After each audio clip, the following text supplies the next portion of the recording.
Buenas tardes o buenas noches a todos los presentes. El que les habla es el médico Carlos Quevedo Cruzate, es el encargado del curso de hematología. Se les da la bienvenida a todos ustedes.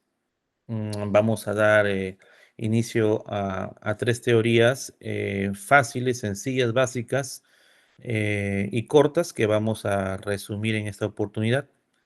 La idea es que tengan conceptos básicos, sencillos, para un buen desempeño de la hematología en la clínica. Quiero que no estén un poco asustados, ni nerviosos, ni preocupados por su nota. Es lo que menos deben interesar en estos momentos. Lo que debe interesar es que se pueda aprender poco a poco, y lo demás va a caer por añadiduría. Como objetivo, si están bien concentrados y aprenden lo básico, van a tener una nota probatoria y van a poder seguir con sus demás cursos. ¿De acuerdo? En este ciclo, bueno, tenemos varios docentes, pero los que estamos generalmente siempre en esta cátedra es el doctor Dani Sánchez y mi persona, ¿no? Lo que ya llevamos algún tiempo dictando el curso. Muy bien, las disculpas del caso, siempre en la primera semana, siempre hay coordinaciones fuera de tiempo, nuevos colegas, nueva estructura de los horarios, etcétera, que un poquito nos ha impedido llevar el curso de la mejor manera. Yo creo que esta semana que viene, pues ya vamos a estar un poquito más todos, tanto docentes como alumnos, un poquito más incorporados con el sistema, ¿de acuerdo? Entonces, el primer tema que vamos a ver esta oportunidad es la fisiología de la hematopoiesis. Dale la siguiente, por favor. Como norma general, la hematopoiesis viene etimológicamente, viene de palabras que se resumen como la formación o el origen de los elementos formes de la sangre, ¿no? Hematopoiesis, formación de células sanguíneas. Estas células sanguíneas tienen una particularidad que se van a poder diferenciar, ¿no? En ellas mismas o dar lugar a otras células, como vamos a ver más adelante. Dale la siguiente. Entonces, la hematopoiesis, dale la siguiente. La hematopoiesis viene a ser un proceso biológico natural que da lugar a la formación de células sanguíneas.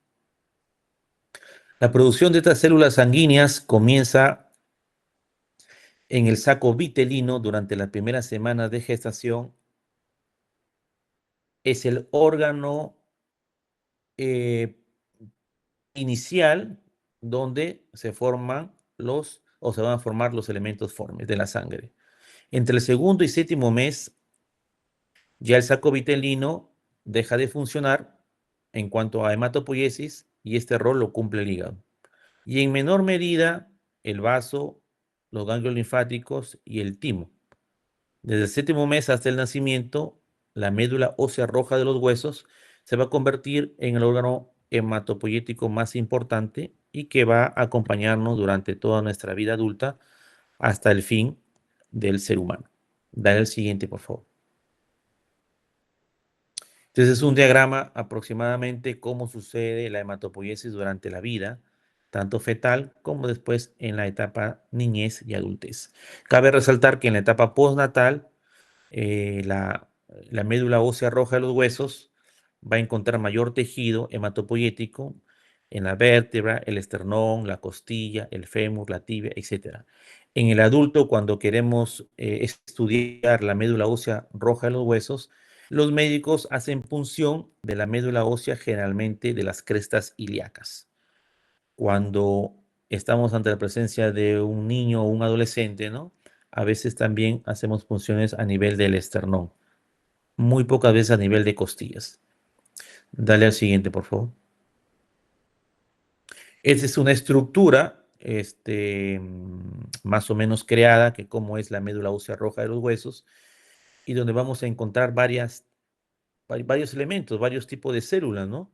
Tenemos la célula madre hematopoyética al centro. Fíjense ustedes que contiene bastantes antígenos de membrana. Probablemente el más importante es el CD4. También tiene otros antígenos importantes ahí. También hay otros tipos de células como adipocitos, macrófagos. También hay una célula madre mesenquimal que produce interleuquina y otros factores de crecimiento y adhesión. Así como ahí también tiene una pared sinusoidal que está compuesta por tres elementos, por un endotelio, ¿no? Por una eh, capa basal y por una capa adventicia. Y que también hay una matriz extracelular y que las células y con esta matriz extracelular hacen una interacción para que pueda haber un microambiente especial ahí para que a nivel de médula ósea roja puedan desarrollarse adecuadamente las células madre. Esta matriz extracelular va a contener algunos elementos importantes como fibronectina, colágeno, hialurónico, etc. Dale al siguiente, por favor. Entonces, la médula ósea proporciona un microambiente ideal para la diferenciación de las CHM, de las células hematopoyéticas. Entonces, este microambiente hay factores de crecimiento, interleuquinas, citoquinas y proteínas de la matriz extracelular. La comunicación intercelular y con la matriz extracelular se realiza mediante moléculas de adhesión y algunos ligandos. Las células sanguíneas en su proceso de salida hacia sangre periférica deben producir aperturas en el endotelio de la pared sinusoidal. Esta pared sinusoidal es la primera barrera selectiva de primer orden y la capa adventicia, que es parte de la pared sinusoidal, va a modular en todo caso la intensidad del paso de la circulación.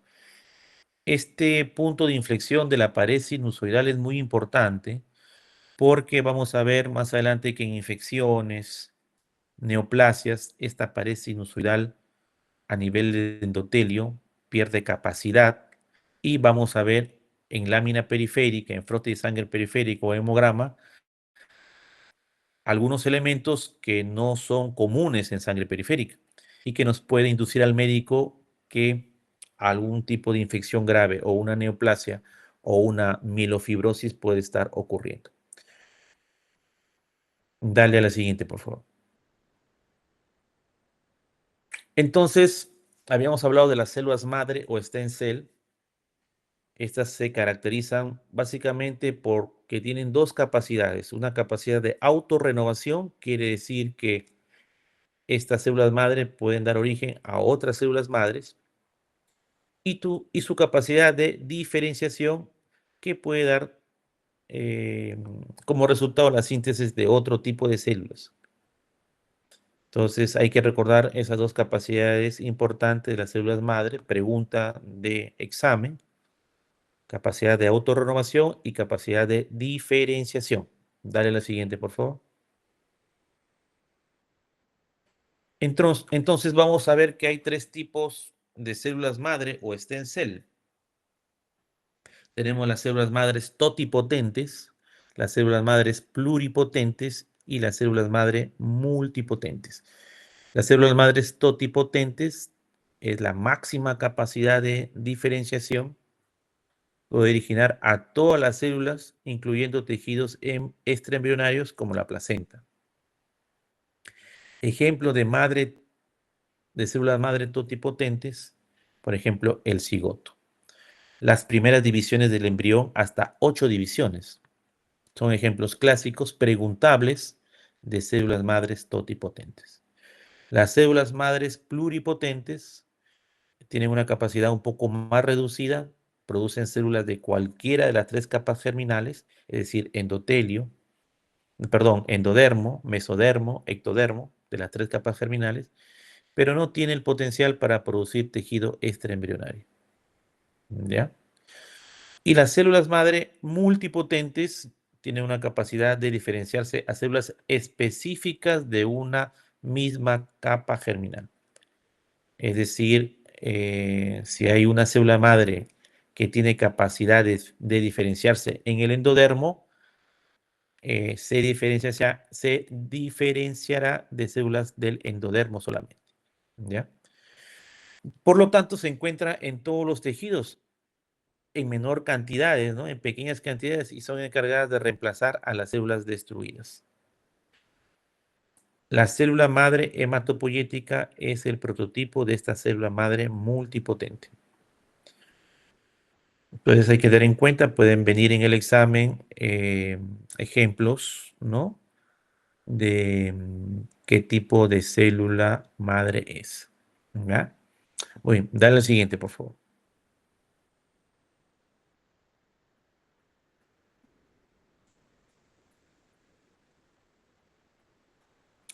En cuanto a la diferenciación de la hematopoiesis, ¿no?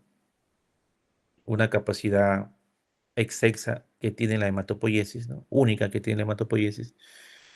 Vamos a ver que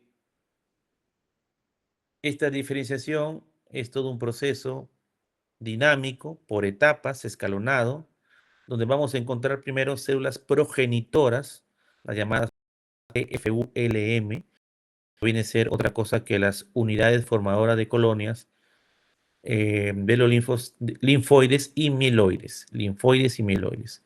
También tenemos la CFUGEMM, también unidad formadora de colonias, pero ahí tenemos de los granulocitos, de los eritroides, ¿no? De los monocitos y de los megacariocitos.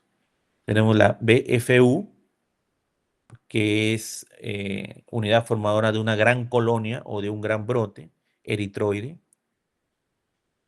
Y también tenemos de granulocitos, monocitos y de megacariocitos.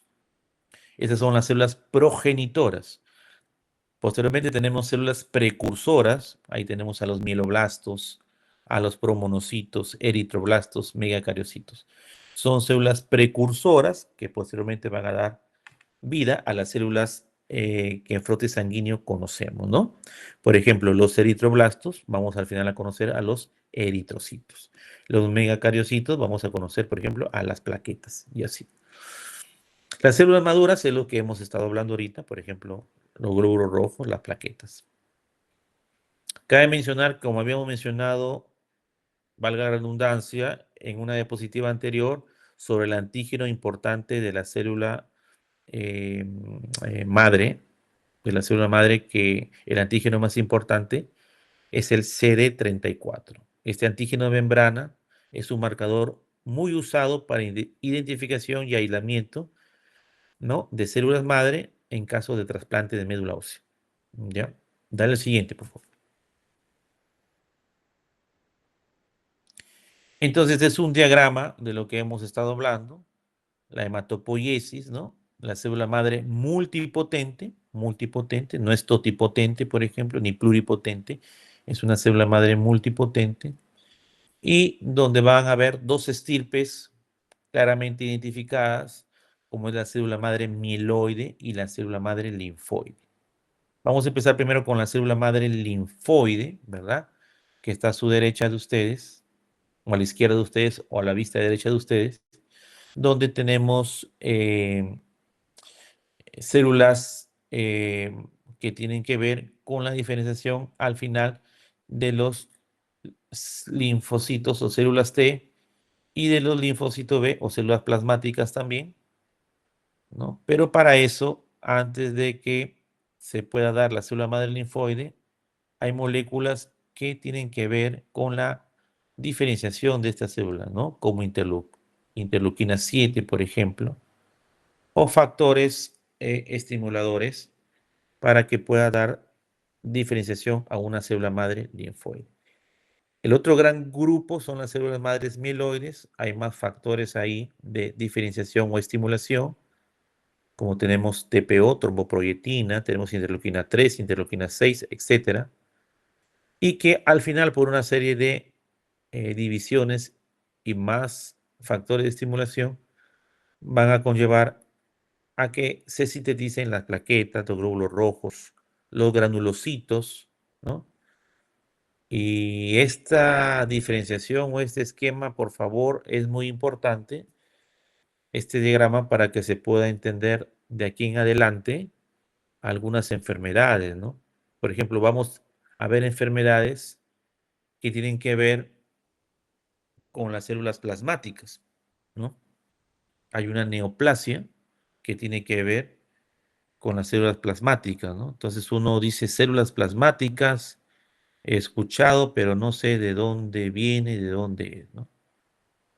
Entonces, o de repente algunas enfermedades que tienen que ver con los neutrófilos, ¿no? Y también vemos de dónde derivan y de dónde vienen. A veces hay algunas neoplasias que afectan al tronco mieloide y probablemente va a haber anomalías en todas esas células o parte de ellas. Estamos hablando de plaquetas, glóbulos rojos y granulocitos. En cambio, si afecta el tronco linfoide, obviamente va a tener problemas con otro tipo de células. En este caso, por ejemplo, las células T, los linfocitos T, ¿no? Entonces, por favor, este diagrama tiene que estar, digamos, bien recordado, ¿no? Las cosas generales, ¿no? Muy bien, dale al siguiente, por favor.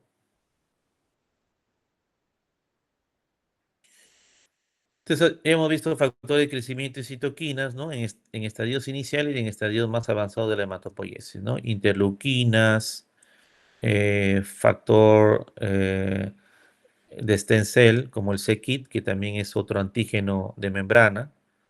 Y en estímulo de estadios más avanzados, ¿no? Ya tenemos algunos selectivos por célula, ¿no? En los basófilos y mastocitos interleuquina 4, en los eosinófilos interleuquina 5 y así sucesivamente. Dale al siguiente, por favor.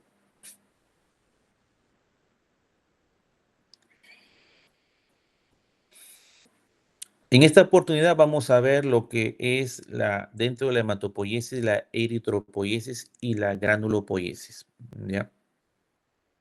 En cuanto a la eritropoiesis, viene a ser la formación de los glóbulos rojos, ya es selectivo, específico solamente de los glóbulos rojos, y el objetivo es mantener un número adecuado de eritrocitos circulantes que aseguren las necesidades de oxígeno en los tejidos.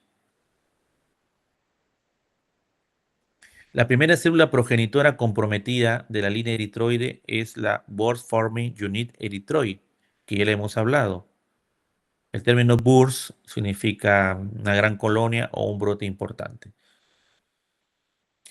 Posteriormente viene la unidad formada de colonia eritroide. Este es muy importante porque en su membrana expresa una gran cantidad de receptores para la eritropoyetina, para la EPO. Recuerden, la eritropoyetina todavía no llevan nefrología, pero el riñón es el órgano que más produce eritropoyetina a estímulos que vamos a ver más adelante, ¿no? Se produce en las células intersticiales peritubulares del riñón la eritropoyetina. Mm, la maduración, la maduración escalonada dinámica de la eritropoiesis da lugar al proeritroblasto, ¿no? Al proeritroblasto. Y cada eritroblasto al final va a concluir más o menos en un número de 16 a 32 reticulocitos que no vienen a ser otra cosa que glóbulos rojos jóvenes. Dale la siguiente, por favor.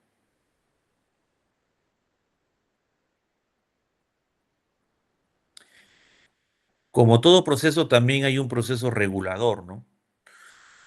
Este proceso regulador de la eritropoiesis generalmente va a estar principalmente regulado por la eritropoyetina. Como ya hemos mencionado, se produce en un gran importante en el riñón.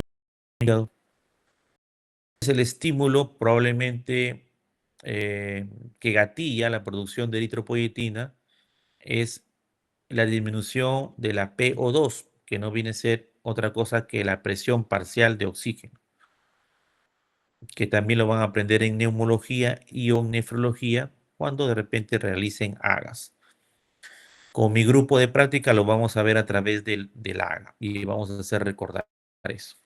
Entonces, cuando la presión parcial de oxígeno disminuye por X motivo, Dispara un mecanismo celular conocido como sensor de oxígeno a través del HIF1, que es su factor de hipoxia inducible, que tiene como resultado la activación de la transcripción del gen de la eritropoyetina para darle el comando al riñón para que pueda producir eritropoyetina.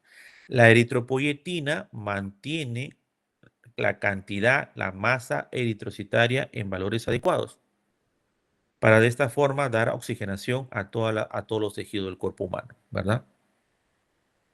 Entonces, esta eritropoyetina va a ser necesaria también para la supervivencia de progenitores hematopoyéticos. ¿Qué tiene que ver esto? Cuando lleven nefrología, van a ver que al paciente renal con insuficiencia renal, parte del tratamiento de la anemia, que es una anemia de tipo multifactorial, el tratamiento se basa con dosis subcutáneas de eritropoyetina, porque su riñón está mal, no produce eritropoyetina. Entonces el médico, el nefrólogo, el internista, el emergenciólogo le aplica subcutáneamente eritropoyetina. Por dos motivos. Uno, para mantener su anemia en valores casi normales, porque le falta eritropoyetina porque su riñón está mal. Y el otro, en este curso de hematología, es para que superviva los progenitores hematopoyéticos. Les doy un ejemplo fácil. Eh, Ustedes son alumnos de una universidad privada, ¿verdad? Entonces, alguien los subvenciona. Vamos a suponer que a un alumno X lo subvencione su padre, ¿no? Y su padre se enferma o realmente le pasa algo malo, Dios no quiera, ese alumno no puede continuar. Entonces, es igual aquí. La eritropoyetina es necesaria para la supervivencia de los progenitores, del padre o tutor que con esfuerzo pues paga la pensión del estudiantado. Entonces, la dosificación de eritropoyetina tiene doble propósito, ¿no? Eh, Vean cómo se interacciona la hematología con la nefrología, ¿ya? Dale la siguiente, por favor.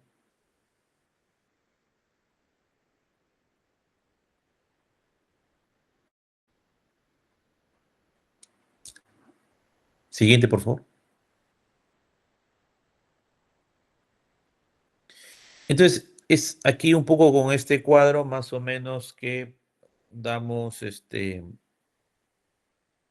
explicación a lo que mencionábamos, ¿no? El déficit o la disminución de la presión parcial de oxígeno, ¿no? Ya sea por el oxígeno atmosférico. Por ejemplo, un tiempo estuve trabajando en Cutervo. En Cutervo es altura y eh, ahí generalmente los pacientes que viven en Cutervo tienen eh, una disminución del oxígeno atmosférico, pueden haber una disminución de la presión parcial de oxígeno y esto activa que haya mayor producción de eritropoyetina, ¿no? Entonces, mis amigos pacientes de Cutervo, muchos de ellos tienen mayor masa eritrocitaria, mayor hemoglobina, mayor hematocrito, ¿no? Eh, entonces, ellos hacen lo que se conoce como una poliglobulia secundaria, ¿no? La bulimia también, cuando hay un accidente de tránsito, una herida de bala por proyectil arma de fuego, ¿no? O una diarrea o vómitos, es decir, cualquier situación que disminuya la bulimia también puede disminuir la presión parcial de oxígeno. La función cardiopulmonar también, aquellos que tienen problemas cardíacos o pulmonares también, etcétera. Cualquier condición que disminuya la presión parcial de oxígeno activa el sensor de oxígeno para que en la célula peritubular intersticial renal pueda producir el EPO, la eritropoyetina.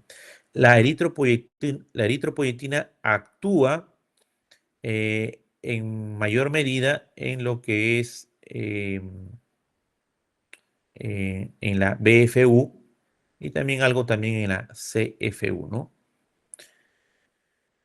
Fíjense ustedes también aquí que en la célula madre, en las progenitoras BFU y CFU, hay también factores estimulantes, ¿no? Dale al siguiente, por favor. Ahora vamos con la granulopoiesis. La granulopoiesis tiene que ver con la formación de los elementos que tienen que ver con los leucocitos, la diferenciación de los leucocitos. Entonces, estos granulocitos se originan a partir de un progenitor común a todas las células sanguíneas en un proceso también dinámico, escalonado por etapas de diferenciación, proliferación y maduración. El periodo de tiempo que transcurre desde la identificación del mieloblasto, que es el precursor de estas células finales de granulocitos, hasta la formación del granulocito maduro se estima en 12 a 14 días. Para su liberación en médula ósea, los granulocitos pasan solo de 6 a 10 horas en la circulación, ¿no? Recordar que los granulocitos son nuestra primera línea de defensa ante las infecciones. Estamos hablando específicamente de los neutrófilos, ¿no? Cuando vemos un hemograma, vamos a ver leucocitos. Siempre me dicen, doctor, los leucocitos están elevados. Y siempre respondo, ¿y los neutrófilos cómo están? Ah, que también se tiene que ver eso, doctor. Sí, ve los neutrófilos. También están aumentados. Entonces, cuando hay una leucocitosis con neutrofilia, probablemente estemos relacionando la clínica siempre y cuando estemos ante una infección bacteriana. Entonces, los neutrófilos son nuestros soldados, nuestro ejército, es la primera línea de defensa. Pero miren ustedes, solamente los tenemos por poco tiempo, de 6 a 10 horas en la circulación sanguínea. Por eso que esto de la granulopoiesis es constante, es dinámico, es escalonado. Estos neutrófilos, su principal función también es fagocítica, ¿no? Son las células comelonas, atrapan a la bacteria o al antígeno o al enemigo y lo atrapan y, digamos así, lo engullen, ¿no? Función fagocítica. Ya, aquí tienen que ver también lo que es el monocito macrófago, el monocito macrófago, que es la misma célula, solo que el monocito se le conoce en la sangre periférica y el monocito en el tejido se conoce como macrófago. Bueno, aquí pasan un promedio de 4 a 5 días antes de ser destruidos por el sistema retículo endotelial principalmente, ¿no? Entonces, miren ustedes, nuestro sistema de defensa, si bien es cierto, es altamente eficaz, pero el tiempo de vida de estas células es muy corto. Y es necesario aprender eso. Es necesario aprender eso. ¿Por qué? Porque vamos a ver más adelante patologías que tienen que ver con la granulopoiesis, ¿no? Y que tienen más tendencia a, a que se produzcan infecciones severas, neutropenias importantes, ¿no? Hay una entidad que se llama la neutropenia febril, que es una urgencia médica y que compromete la vida del paciente, ¿no? Donde el paciente pues tiene pocos leucocitos y pocos neutrófilos y pues lo conlleva a un sistema inmune muy deteriorado y muy bajo, ¿no? Muchos pacientes con neutropenia febril, bueno, fallecen, su mortalidad es un poco elevada. Y estos pacientes, pues, generalmente que tienen neoplasia o que vienen después de una quimioterapia importante, ¿no? Pueden producir eso, la neutropenia febril. Miren ustedes, si un sistema inmune está bien, ¿no? Hay una eficacia importante, pero el tiempo de que están haciendo su función es corto. Lo bueno que es permanente, constante, dinámico. Imaginemos a un paciente que tiene esta funcionabilidad, pues, no muy buena, ¿no? Dale al siguiente, por favor. Entonces, esta es más o menos la secuencia, ¿no? Del mieloblasto hacia, bueno, el callado y el segmentado o neutrófilo, ¿no? Aquí se va a diferenciar dos compartimientos, un compartimiento mitótico de una duración y otro compartimiento también de igual duración, pero de que son diferentes tipos de células. Los callados o abastonados, ¿no? Muchas veces los vemos en el hemograma. Cuando están en el hemograma, los bastones o callados y son en un número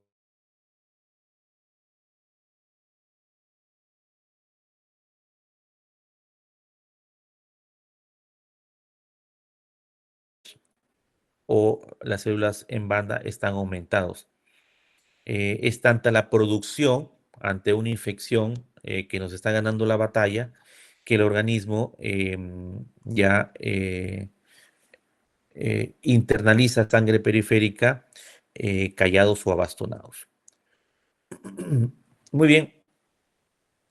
Eh, Dale la siguiente.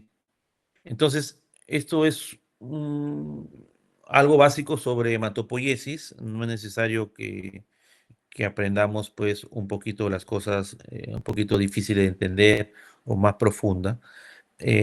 Vamos a hacer en el seminario un pequeño repaso o una síntesis que nos puede servir la hematopoiesis en la clínica, en el hospital, en la parte médica. Por favor, María, rápidamente lo que es anemia ferropénica, muy bien. Dale, siguiente. Este tema es muy preguntable y nos sirve bastante este tema. Todo médico general, ¿no? Debe saber bien este temita, porque hay bastantes errores de conceptualización y de manejo de los pacientes con anemia ferropénica.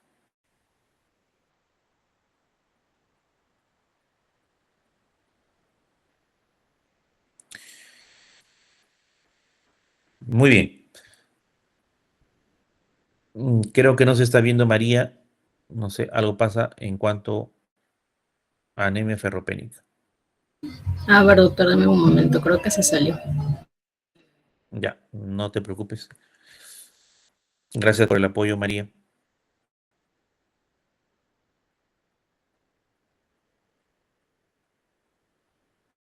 Bien, como manera de introducción, mientras va la diapositiva, como les decía, este tema es muy importante y quiero que las bases que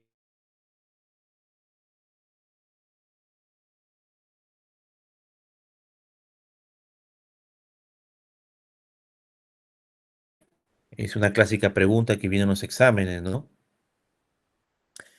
Y en países subdesarrollados, bueno, tiene bastante prevalencia. En países desarrollados, esta anemia ferropénica, las causas no es tanto por deficiencia de hierro, sino más que todo por pérdidas sanguíneas constantes. Muy bien, ya tenemos ahí la primera diapositiva. Primero vamos a hablar del hierro, que es un micronutriente esencial. Hay y macronutrientes, ¿no? Los micronutrientes, en este caso el hierro. Macronutrientes, por ejemplo, tenemos ahí los lípidos, ¿no? Los carbohidratos, proteínas, etcétera. Este es un micronutriente esencial. Hay micronutrientes esenciales y no esenciales. Esencial significa que nosotros no lo producimos, ¿no? No lo producimos, por eso es esencial. Tiene la capacidad este hierro de intercambiar electrones, como vamos a ver posteriormente, ¿no? En cuanto al hierro férrico, al hierro ferroso, etcétera. Tiene esa capacidad de intercambiar electrones. Este hierro interviene en múltiples funciones, en el transporte de oxígeno, en la respiración celular, en la síntesis de ADN, en la proliferación celular, etcétera. Pero lo que nos conlleva en esta oportunidad de importancia extrema es en el transporte de oxígeno, en el transporte de oxígeno. El déficit de hierro genera agotamiento en sus reservas. Es como si yo tuviera en mi billetera 1.000 soles y en el banco tenga 10.000 soles, ¿no? Entonces voy gastando de mi billetera, voy gastando, voy gastando, voy gastando, voy gastando. Y cuando se me gasta en la billetera los 1.000 soles, empiezo a sacar de la tarjeta que es dinero del banco, empiezo a gastar, gastar. Entonces, primero comienza con un déficit de hierro, digamos, en la billetera, ¿no? Si esto es constante, la reserva de hierro, lo que está en tu tarjeta de crédito o en el banco, Cuando ahí hay un déficit es porque tú ya estás, digamos, en bancarrota. Y ahí es la anemia propiamente ya dicha, que va a una sintomatología importante, ¿no? Eh, y al final va a ocasionar lo que en esta oportunidad vamos a ver, la anemia ferropénica, ¿no? El déficit de hierro es muy importante conocer porque es un problema de salud pública. Ahorita se acercan las elecciones y la mayoría de candidatos siempre su caballito de batalla es derrotaremos la anemia ferropénica en tal sitio, en zonas altoandinas. Vengo estudiando, escuchando más de 30 años lo mismo y hasta ahora no lo pueden derrotar la anemia ferropénica. Cada cambio del Ministerio de Salud dice que han mejorado, que han combatido, que ya hay menos anémicos, pero la situación sigue igual o de repente un pequeño cambio positivo nada más. ¿Y por qué es importante? Porque es un problema de salud pública. Porque si tú a un niñito antes de los 2 a 5 años no tiene una buena reserva de hierro, ese pequeñín intelectualmente en la etapa adulta no se va a desarrollar como nosotros, ¿no? Porque ya está demostrado que altera el desarrollo cognitivo e intelectual. Es por eso la importancia de nuestra niñez que tengan buen nivel de hemoglobina, tengan el suficiente hierro necesario para que se puedan desarrollar tanto físicamente como intelectualmente. También el hierro se ha relacionado con la mortalidad materna. Un país, hablando de medicina, es más desarrollado cuando menos muertes maternas tiene. Si un país X, vamos a poner Bolivia, tiene mortalidad materna del 10% y Perú tiene mortalidad materna, supongamos, del 15%, la salud pública del Perú está venida a menos comparado con Bolivia. Y una causa de mortalidad materna es el déficit de hierro. El déficit de hierro. Entonces, hay que tener cuidado con eso. ¿Ya? Dale el siguiente, por favor.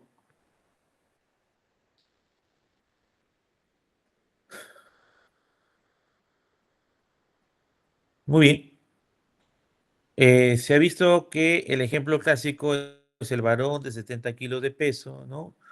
Que va a contener 3 a 4 gramos de hierro corporal total, y una mujer de 60 kilos tiene un poquito menos, de 2 a 3 gramos. La gran mayoría de este hierro está dentro de las células. Y ahí se ha visto una distribución importante, donde más o menos un 65% está en forma de depósito, perdón, 65% más o menos dentro de las células, ¿no?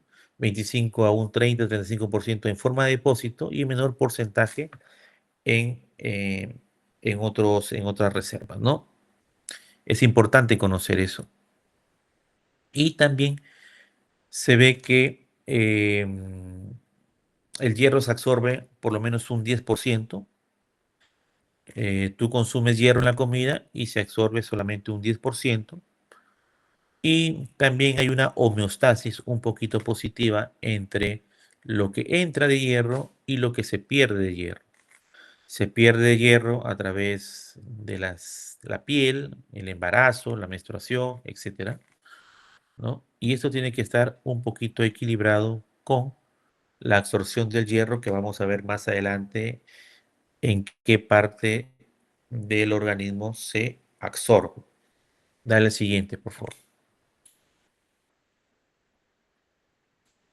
Vamos a ver de algunas moléculas importantes. Una molécula muy importante y que sirve para diagnóstico es la ferritina. Es un complejo hidrosoluble de hierro sumado a una proteína llamado apoferritina. Va a constituir un depósito importante de hierro que es asequible cuando el organismo lo requiera. La ferritina está ahí para donar hierro.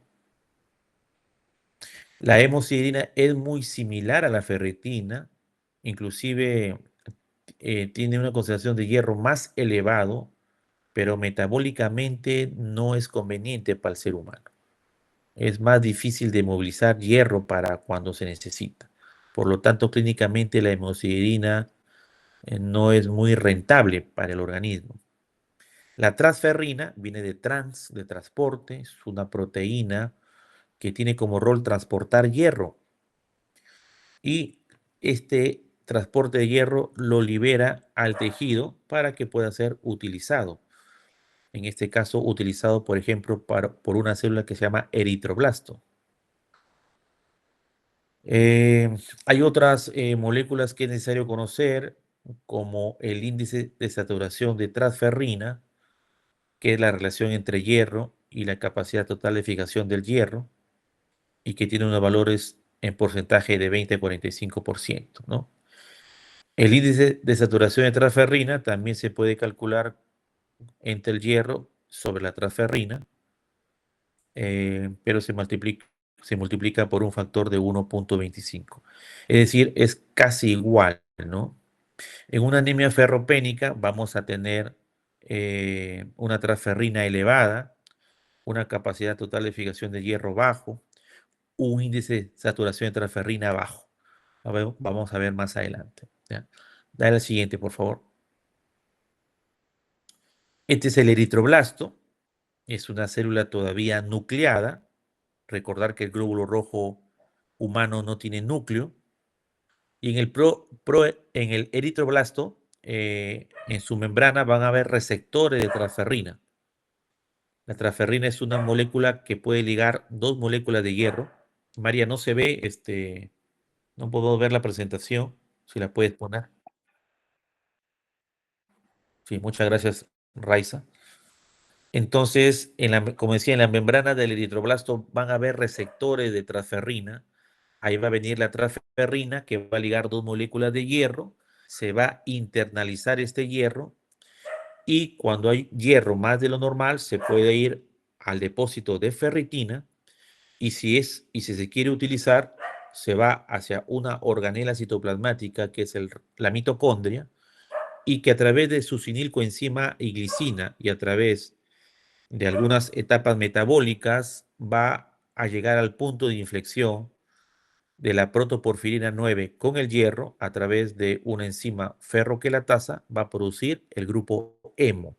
Por otro lado, el núcleo a través de su cromosoma 11 y 16 va a producir unas proteínas, al final a través de cadenas alfa y cadenas beta, producir las globinas alfa y beta.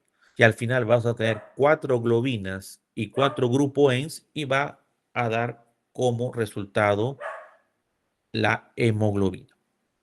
¿Ya? Este pigmento rojo que tiene la capacidad o la afinidad por el oxígeno. ¿Ya? Dale el siguiente, por favor. Entonces ya vimos hierro, que era un micronutriente esencial, ¿no? Que es importante, que sus depósitos van en forma de ferritina, ¿no? Que el eritroblasto necesita el hierro para producir hemoglobina, que es una molécula que tiene mucha afinidad por el oxígeno. Entonces, vemos que en una dieta normal, así tengamos una dieta pésima, una dieta muy rica en proteínas, carbohidratos, la concentración de hierro es necesaria para absorber lo que se conoce como un 5 a 10%, ¿no? Más o menos se calcula que por 1000 calorías aproximadamente existen 7 miligramos de hierro, del que se absorbe entre el 5 y el 10%. Generalmente nosotros consumimos aproximadamente 1800 o 2000 calorías, ¿no? Otros consumirán un poquito más, ¿no? 1000 calorías es una dieta muy pobre, ¿no? El hierro se absorbe en la mucosa del duodeno y yeyuno proximal, ¿no? El hierro se absorbe en la mucosa del duodeno y yeyuno proximal. Pregunta de examen. Pero para ello necesita estar en forma reducida o ferrosa, es decir, fierro 2 más. Les mencioné al inicio que el hierro tiene la capacidad para intercambiar electrones. Así se absorbe en esa forma ferrosa, fierro 2 más. Lamentablemente, el hierro de la dieta está de otra manera, en una forma férrica, fierro 3 más. ¿Cómo lo cambiamos? El organismo tiene una enzima llamada ferroreductasa que se encuentra en las microvellosidades del enterocito y ahí reduce el hierro férrico a ferroso a través de la ferroreductasa. Entonces el hierro entra al enterocito a través de un transportador llamado DMT1.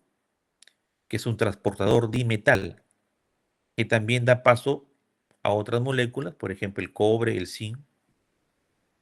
Pero aquí también se necesitan protones aportados por la acidez del estómago.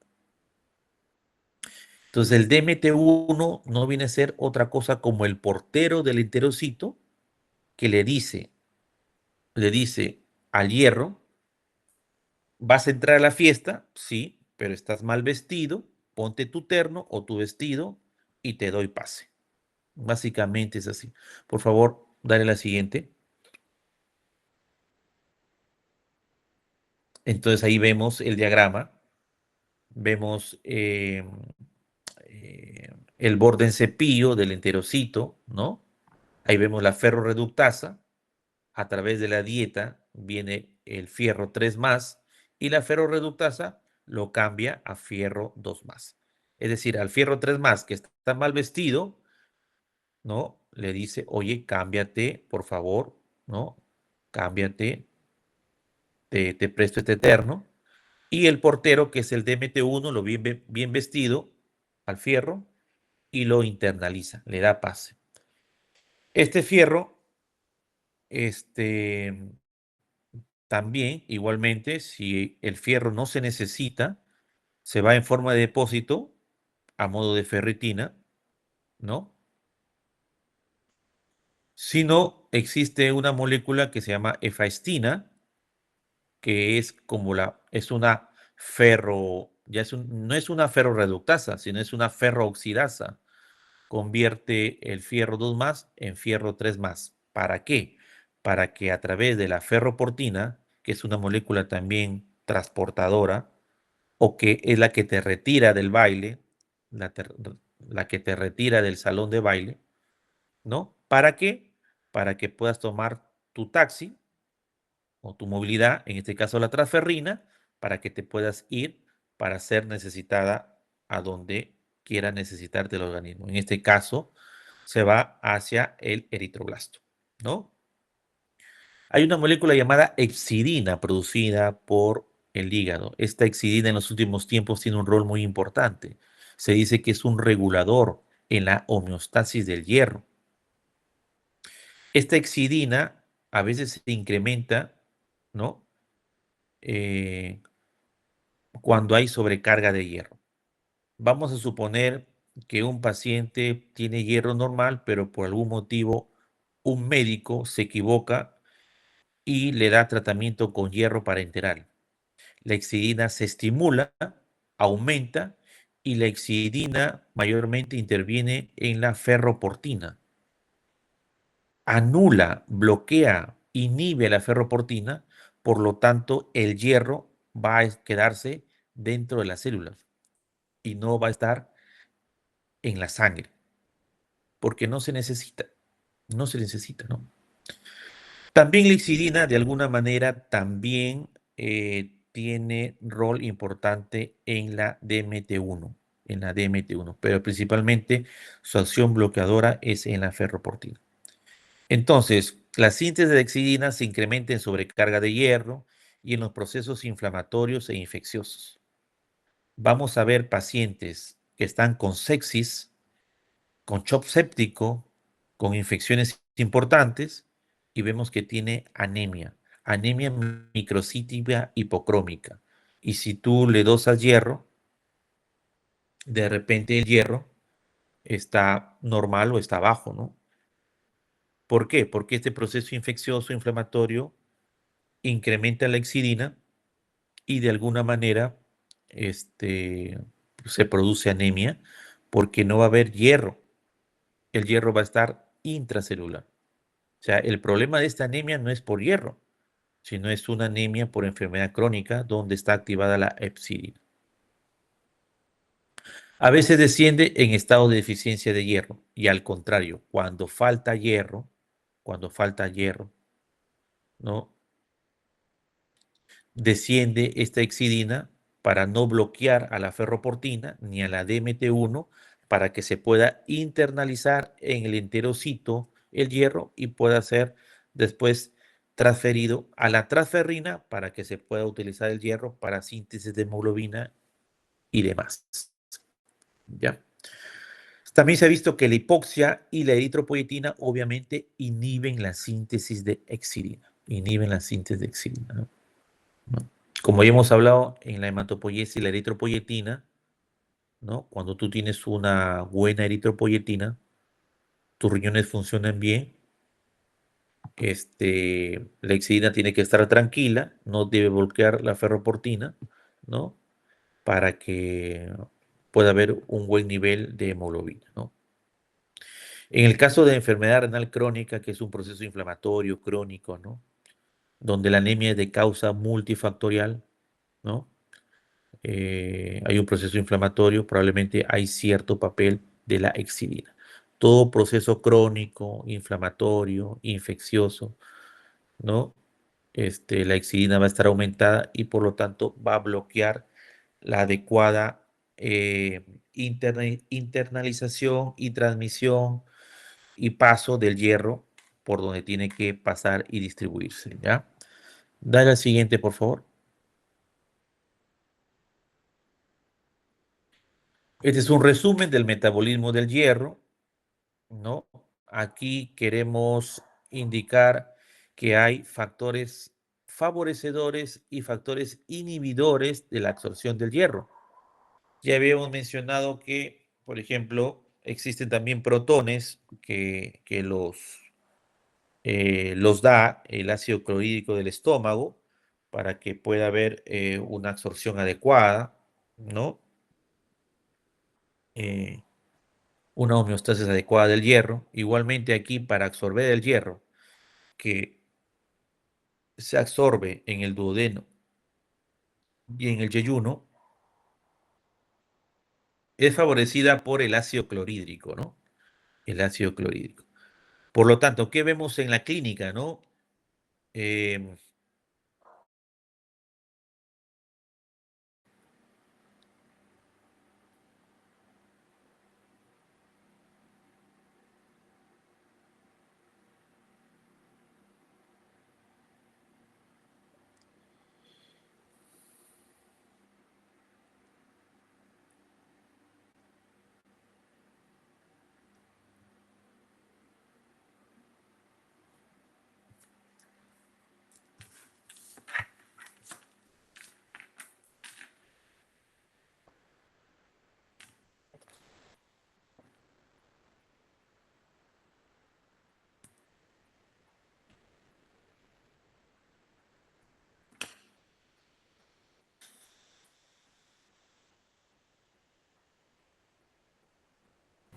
Creo que ya podemos continuar, doctor. Ya está en la misma cantidad de alumnos de la primera reunión. ya, hay 14 alumnos, ¿no? Perfecto. Muy bien. Eh, Muy bien, esta lámina es importante porque en cuanto a la absorción, le decía que había factores favorecedores e inhibidores de la absorción del hierro, ¿no? Entonces, factores favorecedores tenemos el ácido clorhídrico. El ácido clorhídrico, que es producido por las células parietales oxínticas de la mucosa gástrica. Entonces, esto es fundamental para absorber el hierro. Sin embargo, muchos médicos dan un tratamiento bastante conocido como es el famoso omeprazol, por ejemplo. Probablemente sea el fármaco más indicado, prescrito, recetado, ¿no? Entonces, incluso muchos pacientes dicen, doctor, no se olvide darme mi omeprazol, ¿no? Y vamos a ver que el omeprazol no solamente produce anemia ferropénica, sino también otro tipo de anemia carencial como megaloblástica, ¿no? Entonces, el omeprazol inhibe, pues, disminuye el ácido clorhídrico y por consiguiente puede producir una anemia ferropénica, ¿no? Entonces, el ácido clorhídrico, te va a favorecer. Por eso que en el tratamiento de sulfato ferroso, como vamos a ver más adelante, tiene que ser en ayunas. ¿Por qué? ¿Por qué en ayunas? Pregunta de examen de admisión, porque vamos a tener el ácido clorhídrico, que es un factor favorecedor para la absorción. Muy bien, otro factor favorecedor es la vitamina C. Y otro, lamentablemente, que no me gusta son los azúcares. Y va a estar disminuido esta absorción por tomar té, tomar hierbas, tomar café, porque hay una rica concentración en lo que es álcalis, fosfatos, fitatos y polifenoles. Ya, lo demás ya lo hemos visto. Dale lo siguiente, por favor.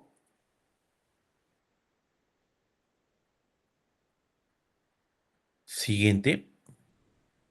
Entonces, la anemia ferropénica propiamente dicho, vamos a ver que va a haber una eritropoyesis deficiente debido a que hay una ausencia, disminución de hierro a nivel medular. Cursa con hiposidemia, que es el déficit de hierro, el índice de saturación de transferrina, que está descendido, y principalmente ferritina baja. Y como le habíamos mencionado al inicio, la anemia ferropénica es el tipo de anemia más frecuente en todo el mundo. En países desarrollados, la anemia ferropénica es por la pérdida constante de pequeñas cantidades de sangre. En países subdesarrollados, probablemente como el nuestro, ¿no? Es de tipo carencial, nutricional, y puede ser lo que pasa en todo el mundo, ¿no? Que es el tipo de anemia más frecuente. Dale el siguiente, por favor. Esta lámina es muy importante porque aquí vamos a ver,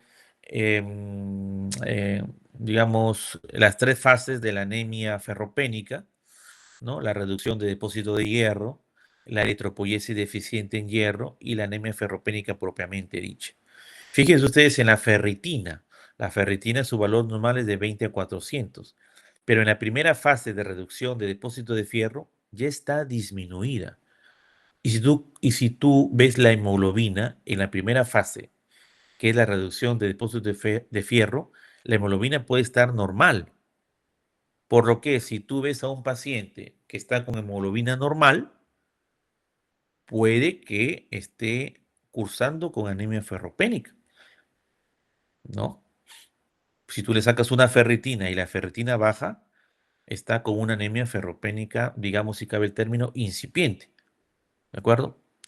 Y fíjense en otros parámetros, ¿no? Tenemos el hierro sérico, obviamente, pues va a estar bajo, la capacidad total de fijación de hierro, este, en anemia férrica propiamente dicha, va a llegar al aumento, el índice de saturación de transferrina va a estar bajo, la ferritina, la que va a estar baja, como ya hemos mencionado, y la ferritina se convierte en un marcador con una alta sensibilidad y especificidad para el diagnóstico de anemia ferropénica. Es importante aquí, en este diagrama, ver lo que se conoce como ADE o RDW. El ADE es la ampliación de distribución eritrocitaria. No viene a ser otra cosa de lo que quiere decir anisocitosis. El ADE es igual a anisocitosis. ¿Y qué es anisocitosis? Es la diferencia de tamaño de células, en este caso de glóbulos rojos. Las anemias carenciales, como una anemia ferropénica, tiene un ADE aumentado, más de 14,5 o más de 15% en la mayoría de los libros. ¿Ya? Muy bien, dale la siguiente, por favor. Dale al siguiente, por favor.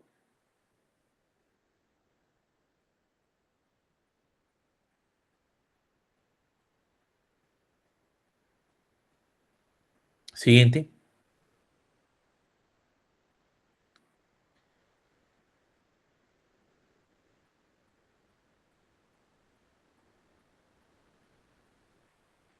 Entonces hay que recordar este RDW o ADE.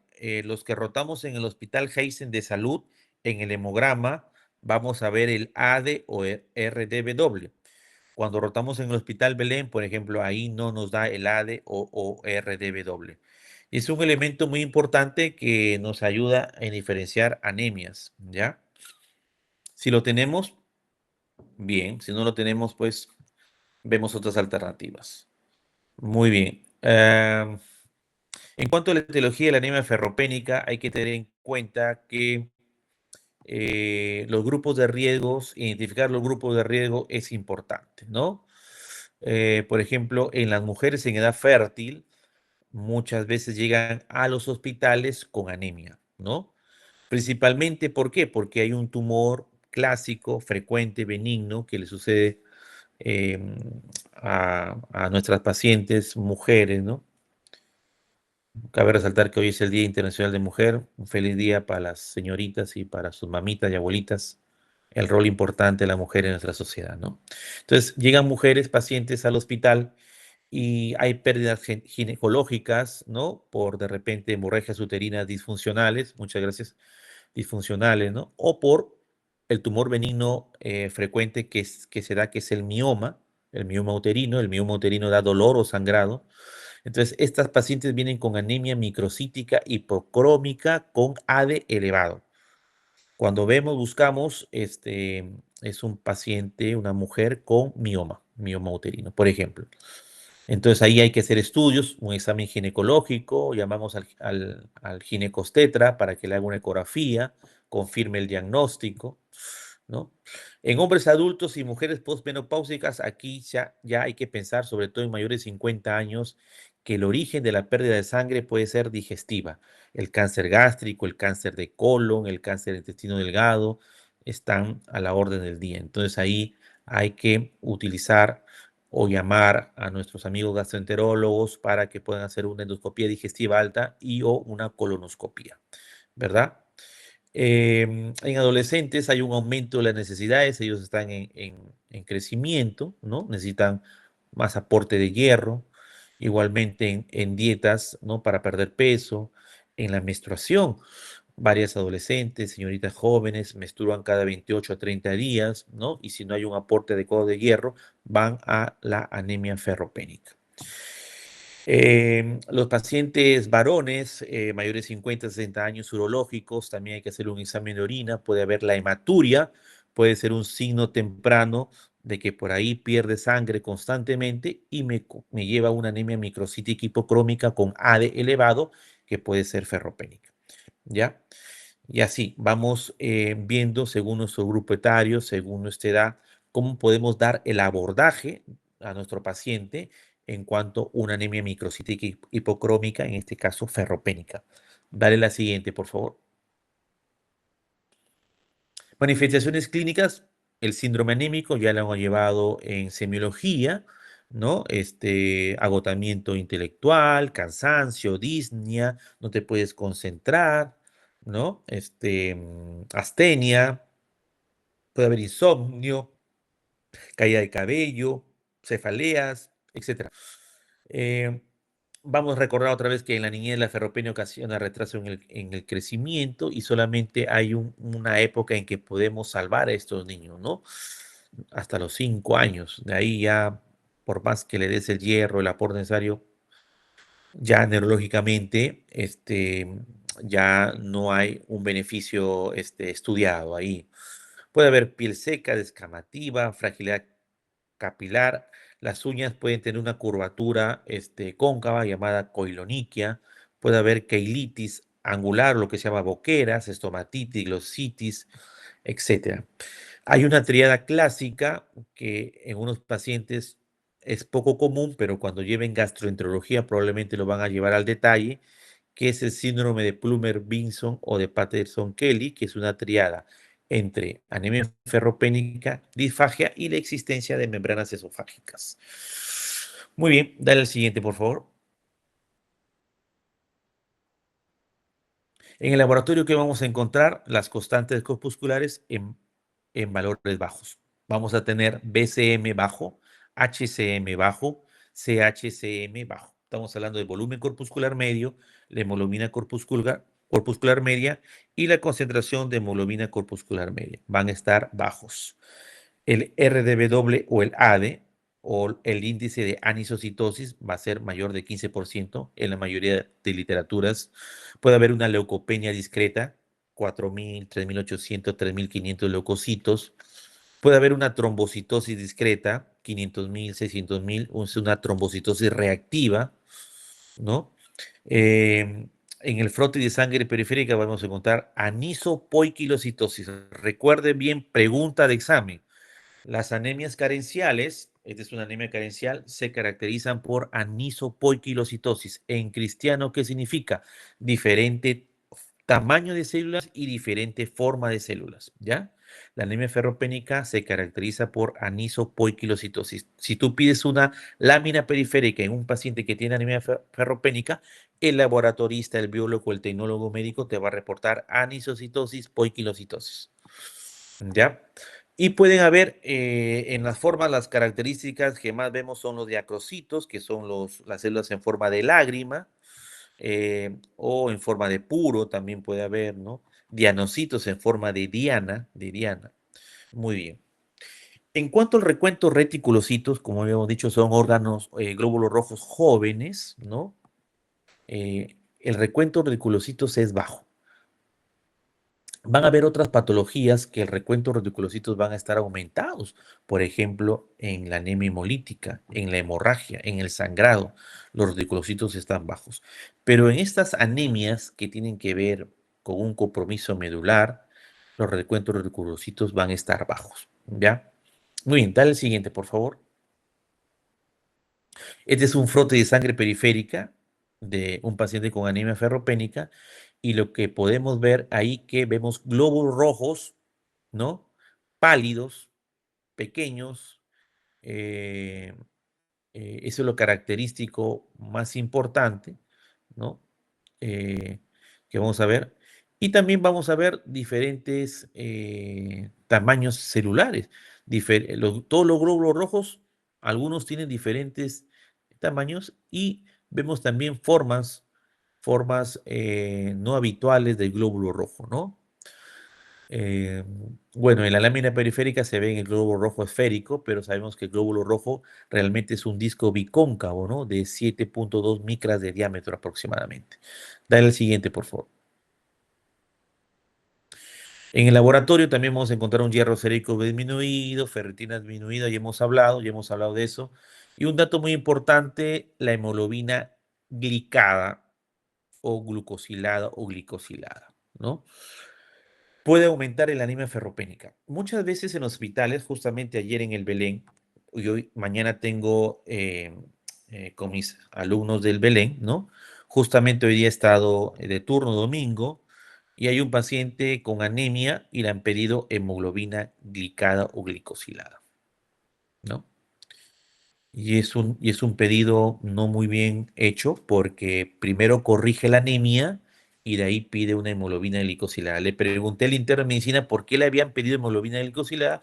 Dijo, el doctor X quiere saber si es diabético o no diabético.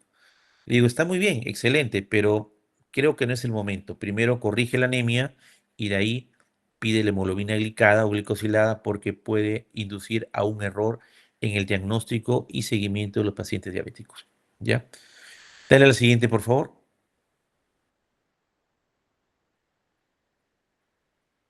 Este es un poco el abordaje diagnóstico en los pacientes, sobre todo cuando tienen menos de 50 o más de 50 años. Un poco hoy hemos hablado de eso, ¿no? En otros países, la salud pública está por encima de nuestro país, ¿no? Por ejemplo, en Japón los mayores de 40 años les hacen una endoscopía a todos los trabajadores, a todos los que están en la PEA, en la población económicamente activa, más de 40 años, endoscopía, endoscopía. Entonces, Japón es el país que mejor maneja el cáncer gástrico, tal vez a nivel mundial, ¿no?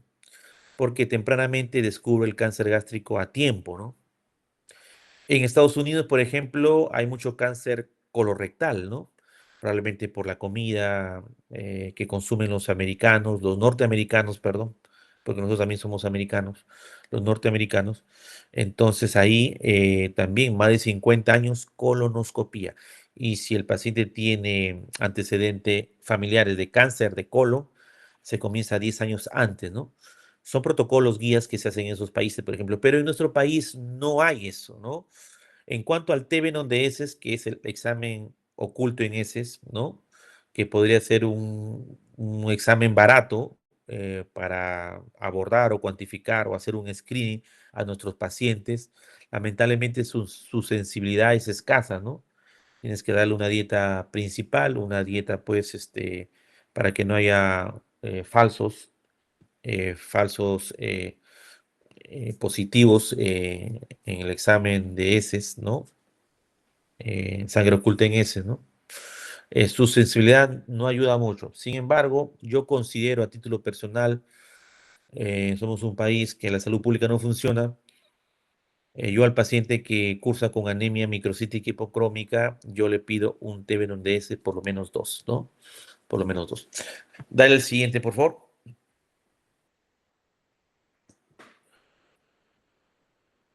Muy bien, el diagnóstico diferencial, toda anemia microcítica tiene 4 diagnósticos diferenciales, ¿no?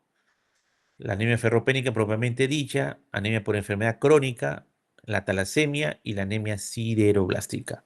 Y siempre la ferritina es un factor indispensable para diferenciarlas, ¿no?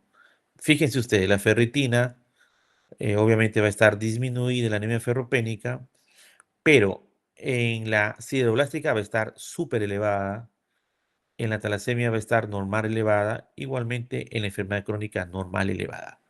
Si yo tengo un paciente que tiene una enfermedad crónica, pero tiene una anemia microcítica, puede ser un paciente que tiene anemia por enfermedad crónica o tiene conjuntamente una anemia por enfermedad crónica y ferropénica a la vez, ¿no? Lamentablemente la ferritina es un reactante de fase aguda. Si tú quieres investigar a un paciente con anemia y le solicitas ferritina porque tiene bastante especificidad para el diagnóstico de anemia ferropénica, tú tienes que determinar que no esté cursando con un proceso infeccioso. Fíjense ustedes, llamo a recordar la época del COVID. Los pacientes que entraban, todos los pacientes de COVID que entraban tenían la ferritina altísima. ¿Por qué? Porque cursaban con un proceso inflamatorio infeccioso, ¿no? Entonces, cuidado en analizar la ferritina, ¿ya? Cuidado en analizar la ferritina. Muy bien, dale la siguiente, por favor. Entonces, el tratamiento. El tratamiento siempre debe ser por vía oral, porque es el tratamiento con mayor eficacia, con mayor disponibilidad, más barato y con menos efectos secundarios importantes, ¿ya? Debe administrarse en torno de 100 a 200 miligramos de hierro elemental cada 24 horas. En el Perú, en los adultos, utilizamos sulfato ferroso. El sulfato ferroso, por ejemplo, en el Hospital Belén lo tenemos a 300 miligramos. Sulfato ferroso, 300 miligramos, una tabletita. Pero este equivale aproximadamente a 60 miligramos, ¿no? A 60 miligramos de hierro elemental. Por lo tanto, podemos dar 2 tabletas, ¿no? De sulfato ferroso al día, ¿verdad? Ahí tenemos 120. La dosis es de 100 a 200 miligramos de hierro elemental, ¿verdad? La duración del tratamiento es más o menos de 3, 4 a 6 meses. ¿Por qué? Porque tenemos que corregir las reservas de hierro. No solamente es elevar la hemoglobina, sino también que la ferritina llegue a valores normales, ¿no? Ahí terminamos con el tratamiento de la anemia ferropénica. Lo malo que el tratamiento bioral en algunas personas no la toleran. Produce dispepsias, sabor metálico, producen heces negras, producen ardores, dolores estomacales, etcétera. Entonces, en algunas personas no es muy tolerado.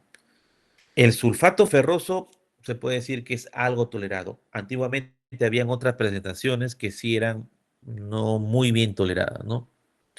La respuesta al tratamiento, aumento de reticulocitos entre 5 a 7 días. Es decir, yo tengo que tener unos reticulocitos antes y quiero ver en una semana si aumentan estos reticulocitos es porque estoy bien. El tratamiento está siendo efectivo. Falla en el tratamiento, la hemoglobina no sube al menos 1 gramo en decilitro en 2 a 3 semanas. Termina la tercera semana y la hemoglobina no sube ni 1 gramo. O sea, yo empecé a tratar a ese paciente, es una gestante, por ejemplo, segundo trimestre, y viene con 9 de hemoglobina. Si bien es cierto en la gestante hay la mal llamada o conocida anemia fisiológica del embarazo, pero aún así el, el ginecólogo me la envía a interconsulta porque tiene una gestante el segundo trimestre con 9 de hemoglobina. Entonces yo decido darle la combinación más segura, que es sulfato ferroso, pero si yo veo que la tercera semana de 9 no llega a 10, 9.2, 9.5, hay un fallo en el tratamiento. Tengo que ver varias cosas. Hay estudios que podrían dar como responsable de la falla del tratamiento es la mala adherencia, la mala adherencia. Muy bien, dale el siguiente, por favor. Ahora, cuando hay fallo del tratamiento bioral por intolerancia demostrada o por refractariedad demostrada, ¿no? Por ejemplo, una, una mala absorción, ¿no? Hay una mala absorción, aquellos pacientes que le hacen gastrectomía, derivación duodenal, Helicobacter pylori, que es bastante frecuente en la población peruana, la enfermedad celíaca.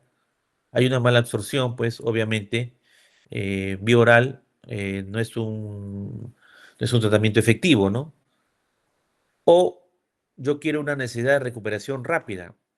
Van a operar a un paciente testigo de Jehová, por ejemplo, o tiene una anemia muy grave, ya se acerca eh, dar a luz a la gestante, es decir, está en el tercer trimestre. Entonces, ahí la vía oral ya es una segunda opción, voy a la vía parenteral, ¿no? O aquellos pacientes con insuficiencia cardíaca van a llevar el curso de cardiología y todo paciente que tiene falla cardíaca o insuficiencia cardíaca se aconseja tener una hemoglobina mínimo de 10. Hay varios pacientes con falla cardíaca y van al hospital y tienen 9, 8, 7 y ahí están con su falla cardíaca. Eso no es adecuado. Entonces, yo considero, ¿no?, que mi paciente debe consumir hierro, pero no bioral, sino parenteral. Utilizo la fórmula de Ganzoni. No es dar hierro por dar hierro, ¿no?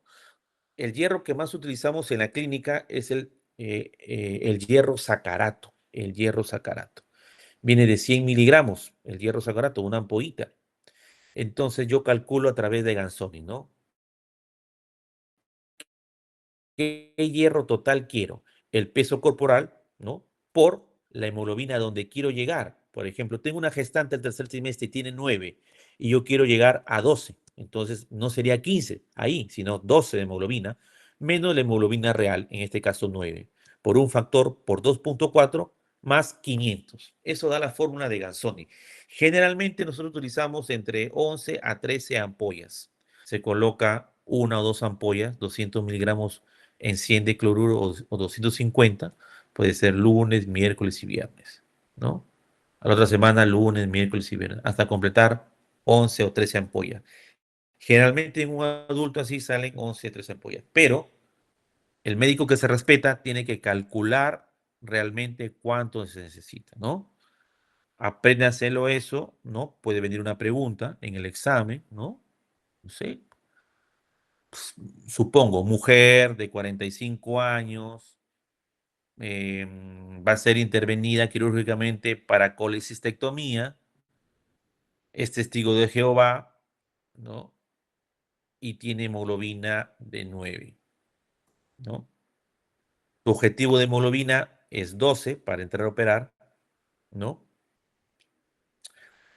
¿Cuántas ampollas de sulfato de hierro sacarato necesita? Sabiendo que cada ampolla de hierro sacarato contiene 100 miligramos de hierro, ¿no? Entonces haces tu cálculo y ¿no? Y te doy el peso, pues, ¿no?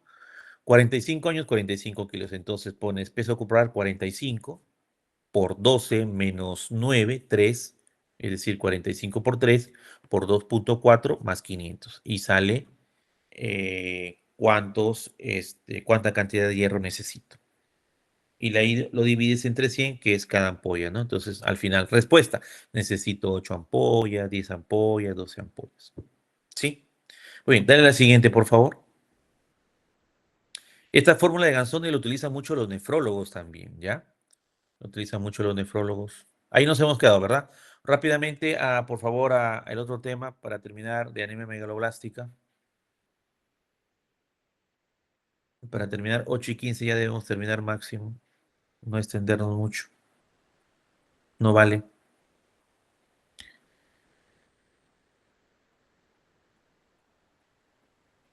Muy bien, anemia megaloblástica es otro tipo de anemia carencial. Dale lo siguiente, tiene que ver con el síntese. Es un grupo de anemias que tienen que ver con una síntesis defectuosa del ADN.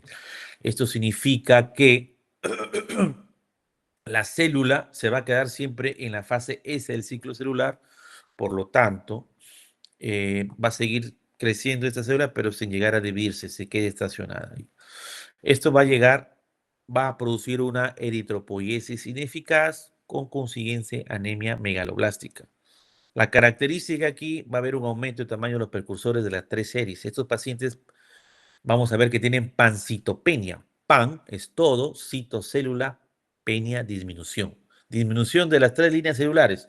Vamos a encontrar pacientes en su hemograma que tienen leucocitos bajos, hemoglobina baja y plaquetas bajas, ¿no? El médico recién se asusta, pues, ¿no? ¿Qué? Hemoglobina baja, se queda ahí, pero ahí razonan leucocitos bajos, plaquetas bajas, pancitopenia. Las causas son varias. Un síndrome mielodisplásico, una cirrosis, pero también puede ser una anemia megaloblástica, ¿ya? Hay asincronía madurativa nucleocitoplasmática. Vamos a ver, por ejemplo, que algunos neutrófilos tienen hipersegmentación, ¿no? Hematopoiesis ineficaz con hemólisis intramedular. Aquí hay una hemólisis también, no tanto como la anemia hemolítica, pero una hemólisis pequeña que se da dentro de la médula, no periféricamente como se da en la anemia hemolítica que van a ver más adelante, que es más, un poquito más catastróficas. Y aquí voy adelantando los marcadores de hemólisis. Probablemente el doctor Dani Sánchez le va a hacer esa clase. Los marcadores de hemólisis, tenemos la bilirrubina indirecta aumentada, la lactato deshidrogenasa aumentada, la disminución de actoglobina, etcétera. Aquí hay una hemólisis, pero cortita, pequeña, no muy exagerada, ¿no? A eso se refiere. Dale a la siguiente, por favor. Entonces, dentro de la etiología de las anemias megaloblásticas, principalmente tenemos el déficit de vitaminas B12 y ácido fólico. Esos son como las más frecuentes. Y de estas frecuentes, el déficit de ácido fólico. También puede haber anomalías en el metabolismo de la vitamina B12 o ácido fólico también. Trastorno congénito de la síntesis del ADN también. Pero en esta cátedra lo que más importa son las primeras, el déficit de vitaminas y tener en cuenta que hay algunos fármacos que también me puede producir anemia megaloblástica y que son fármacos a veces de uso algo común. Por ejemplo, fármacos que inhiben la síntesis de pirimidinas. Por ejemplo, el AZT o sidobudina, fármaco que se utilizaba y también se sigue utilizando, pero en menor cantidad para el VIH-Sida. Los pacientes con VIH-Sida que tomaban AZT o sidobudina hacían anemia macrocítica, ¿verdad? Otro fármaco importante que tiene que ver con la emisión de la síntesis de las purinas es la azatioprina. Cuando lleven reumatología, este fármaco lo van a encontrar, azatioprina. Es un inmunomodulador, sirve para muchas enfermedades autoinmunes. Otro fármaco, el aciclovir, es un antiviral que sirve para las enfermedades herpéticas. Cuando tenemos herpes zóster, herpes de diferentes tipos, utilizamos aciclovir. El aciclovir también te puede condicionar a una anemia macrocítica. Igualmente otros fármacos como la hidroxiuria, por ejemplo, que se utiliza para caso de trombocitemia esencial, aquellos pacientes con neoplasia que tienen trombocitos o plaquetas muy altas, o pacientes con policitemia vera, es una neoplasia también donde la hemoglobina y el hematocrito están muy aumentado. Ahí se utiliza la hidroxiuria, ¿no? Eh, También se conoce como carbodiamida, ¿no? Entonces, estos fármacos también pueden producir anemia macrocítica. La citarabina es un componente del grupo de quimioterápicos que se utilizan en algunas enfermedades neoplásicas, ¿no? Que te pueden dar anemia macrocítica. Entonces, como ven ustedes, también es importante conocer algunos fármacos que pueden este, intervenir en la síntesis del ADN, ¿no? Dale el siguiente, por favor. Siguiente. En cuanto a las causas de deficiencia de vitamina B12, son múltiples, ¿no? Se dividen en tres. Primero, el aporte insuficiente, la mala absorción y la utilización defectuosa o alteraciones metabólicas. Vamos a incidir en lo que es el aporte insuficiente y la mala absorción. El aporte insuficiente, sabemos que hay pacientes que son veganos o vegetarianos estrictos. Entonces, vamos a ver más adelante que la vitamina B12 la vamos a obtener principalmente de la carne, ¿no? Entonces, estos pacientes no comen carne, ¿no? Se les respeta. Entonces, si tú tienes un paciente que es un vegano o un vegetariano estricto, tú tienes que aportarle vitamina B12 para que no haga una anemia macrocítica tipo megaloblástica, ¿no? Igualmente, aquellos bebés con lactancias largas de madres con déficit de vitamina B12. En cuanto a la mala absorción, se divide en gástrica e intestinal. La gástrica, la enfermedad preponderante ahí, es la anemia perniciosa. Es una enfermedad autoinmune donde existe un déficit, ¿no? O una alteración autoinmune que va contra el factor intrínseco de Castle. El factor intrínseco de Castle, también sintetizado por las células parietales u oxínticas de la mucosa gástrica, este, hay un trastorno autoinmune que no hay factor intrínseco de Castel y por más que el paciente tenga una dieta rica en vitamina B12, no se absorbe porque el factor intrínseco de Castel acompaña a la vitamina B12 para que pueda ser absorbida a nivel del ileón distal, ¿no? Entonces, esta es una enfermedad, no es muy frecuente en nuestro medio, es más frecuente en las Europas, como se conoce en otros países, ¿no? Pero sí hay, ¿no? La anemia perniciosa. Y la infección por Helicobacter pylori, que es bastante común, muchas personas tienen Helicobacter pylori. Diría yo que un 80-90% del Perú tiene Helicobacter pylori. eh, entonces, va a alterar en la absorción de la vitamina B12. Y las gastrectomías parciales o totales, el bypass gástrico y bueno, lo que está últimamente en boga, que son las cirugías bariátricas, ¿no? Muy bien, a nivel intestinal tenemos pues resecciones del ileón terminal o ileitis, porque donde ahí se absorbe la vitamina B12. Hay una enfermedad autoinmune también, la enfermedad de Crohn, no es muy común. Nuestros amigos gastroenterólogos cuando encuentran o sospechan una enfermedad de Crohn, eh, se ponen muy contentos, ¿no? Porque no es muy común, pero es una enfermedad autoinmune que tiene que ver con una inflamación del ileón, ¿no? Entonces, en el ileón distal, ahí se absorbe la vitamina B12, entonces va a haber problemas con la absorción. Las parasitosis por botriocéfalo o por Difilibotrium lactum. En nuestro país tenemos el Difilibotrium pacífico, ¿no? Es un parásito, es una tenia que se aloja a nivel, pues, ahí del intestino y absorbe la vitamina B12.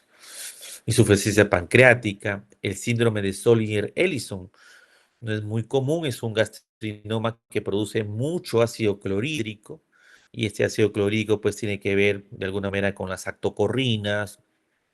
Este, el ácido clorhídrico es muy dañino para la vitamina B12 y la actocorrina o las proteínas R son las que protegen a la vitamina B12 contra la acción del ácido clorhídrico. Pero aquí hay tanto ácido clorhídrico que de alguna manera daña, destruye o altera la absorción de la vitamina B12. El uso de metformina y fármacos antiácidos también, porque el ácido también ayuda para la absorción de vitamina B12. Metformina para los pacientes diabéticos, ¿no? También. Muy bien. Dale la siguiente, por favor.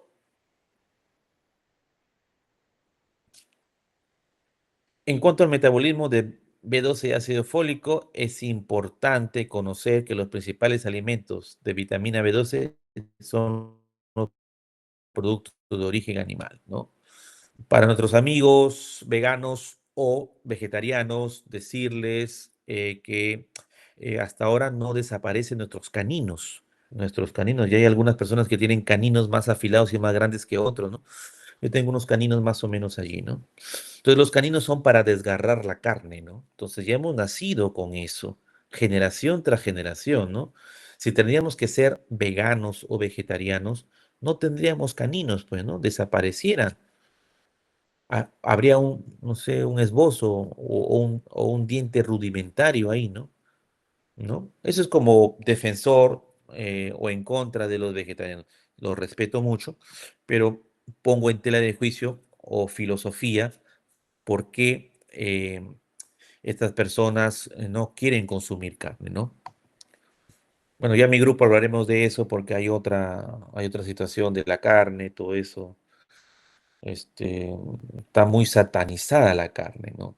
Muy bien. Entonces, la vitamina B12, los productos de origen animal son los que nos dan el aporte de la vitamina B12. En cambio, el ácido fólico lo vamos a tener mayormente en las frutas, en las verduras, en las levaduras.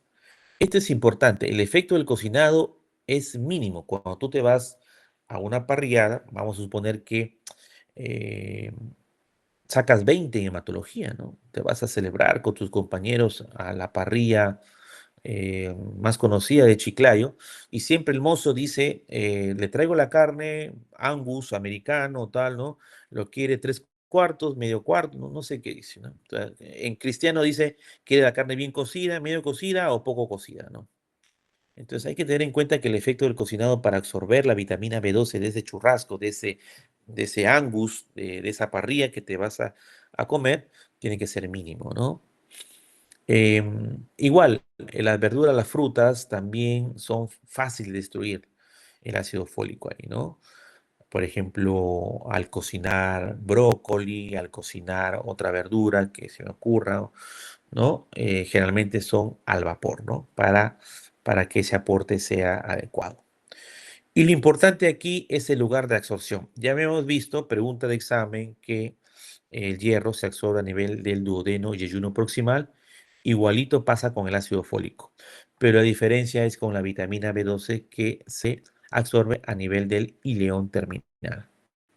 Y el mecanismo de absorción de esta vitamina B12 tiene que tener al factor intrínseco de Caster. ¿De acuerdo? Muy bien, dale el siguiente, por favor.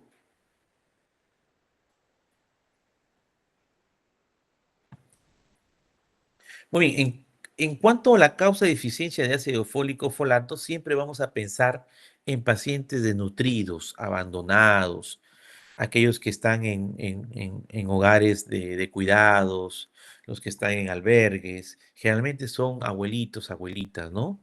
Ellos tienen deficiencia de ácido fólico, ¿no? Entonces, tenemos ancianos malnutridos, aquellos que se ponen en dietas especiales.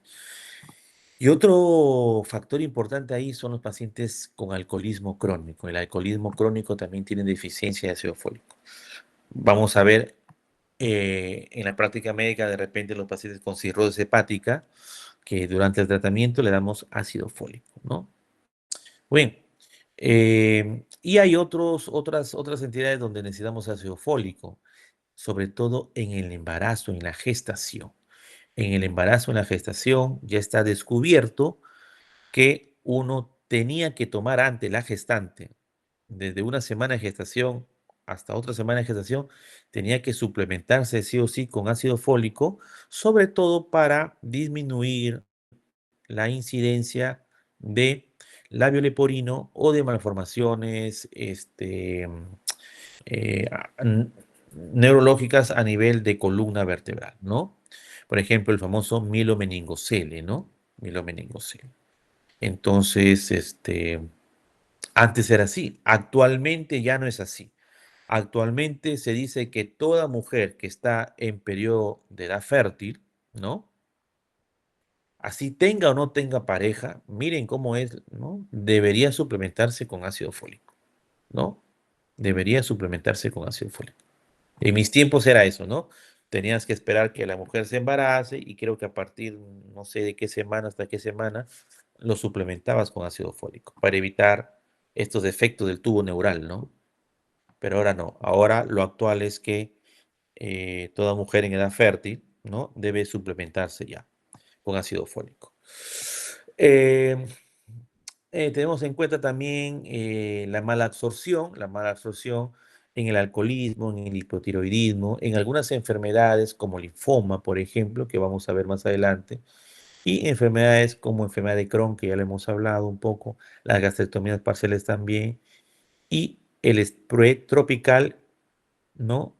Que sucede en adultos, o la enfermedad celíaca, o, es, o SPRE no tropical que sucede en niños, ¿no? Que cursan con diarreas, malolientes, ¿no? Este, y que hay un tema de ahí de mala absorción, de mala absorción.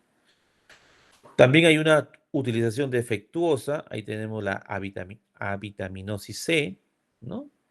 Entonces, miren, la vitamina C sirve no solamente para la absorción del hierro, sino también para que haya una buena utilización y absorción del ácido fólico, ¿no? Las hepatopatías crónicas, la carencia de vitamina B12, los anticonceptivos, antibióticos y también aquí están los hipoglicemiantes. A la cabeza metformina. Dale el siguiente, por favor. Dale al siguiente, ya estamos por terminar. Dale al siguiente. En cuanto a las manifestaciones clínicas o diagnósticos de anemia meloblástica, vamos a ver que cursa generalmente con un comienzo insidioso, lento. El paciente viene al hospital cuando tiene meses de anemia, ¿no? Te va a llegar un paciente pálido amarillento, ¿no? Y que siente un poquito de cansancio, de disnea. Y tú lo ves, está pálido amarillento. Y el médico de tópico de triaje le pide un hemograma y tiene hemoglobina de 5. Obviamente el médico se asusta, pues, ¿no? 5 de hemoglobina. Pase por favor a observación para transfundirle 3 paquetes globulares. Ahí pues es un error, ¿no? De ahí vamos a hablar. Entonces, obviamente hay una leve ictericia por el componente hemolítico. Hemos dicho que hay una hemólisis intramedular leve, ¿no? Vamos a encontrar una glositis, lengua roja, dolorosa, y vamos a encontrar a veces también unas úlceras también en la boca, ¿no? Entonces, pero lo más relevante que quiero que recuerden que estos pacientes hacen mucho una clínica neurológica, clínica neurológica. Consejo ya no de profesor, sino de amigo. Si tienen un abuelito, una abuelita que empieza con insomnio, con olvidos, con comportamientos extraños, ¿verdad? Lo primero que uno piensa, uy, ya le dio Alzheimer. Inclusive se va al especialista, ¿no? Y el especialista, bueno, menciona así, está en inicios, en comienzos de un Alzheimer, ¿no? Y le da su medicina para Alzheimer, eso. Y uno regresa a casa con su abuelito, abuelita, pues, ¿no? O sus padres, un poquito decepcionado porque tiene Alzheimer. Y el médico le dice, bueno, esto es progresivo, se va a olvidar ya de usted, de su nombre. Doctor, ¿qué podemos hacer? Nada. Pero muchas veces los médicos se olvidan ahí de algunas cosas. Siempre, por favor, un dosaje de vitamina B12 y unas hormonas tiroideas, ¿ya? Repito, dosaje de vitamina B12 y hormonas tiroideas porque hay muchos enfermedades neurológicas degenerativas o deterioros cognitivos o Alzheimer que se nos olvida hacer eso y a veces puede ser un hipotiroidismo o puede ser un déficit de vitamina B12. Entonces, como hay un déficit de vitamina B12, hay una clínica neurológica. La clínica neurológica cursa con neuritis periférica y degeneración subaguda combinada. Son manifestaciones clásicas. Vas a ver al abuelito, abuelita que se va hacia atrás, tiene ataxia, ¿no? Tiene síndrome de piernas inquietas, tiene parestesias en las piernas, ¿no?